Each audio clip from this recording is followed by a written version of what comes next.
ఒక ఊర్లో లక్ష్మి అనే ఒక అమ్మాయి ఉంటుంది. వాళ్ళ కుటుంబము చాలా పేదరికంలో ఉంటుంది. అంత బలమైనది కాదు. ఆమెకి ఎప్పుడూ ఒక కల ఉండేది. మంచిగా చదువుకొని మంచి ఉద్యోగం సంపాదించాలి అని. ఆ ఊర్లో ఉన్న వాళ్ళందరూ కూడా ఆమెను తక్కువ చేసి మాట్లాడేవాళ్ళు, అవహేళన చేసేవాళ్ళు.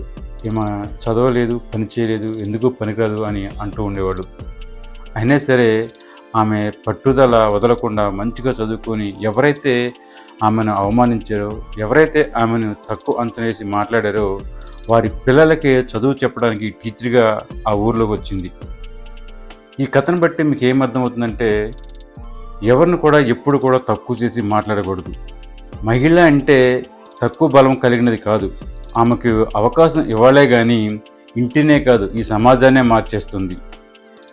ఈ మహిళా దినోత్సవం సందర్భంగా ప్రతి మహిళకు తన కలను నమ్మి ధైర్యంగా ముందుకు సాగాలని మనస్ఫూర్తిగా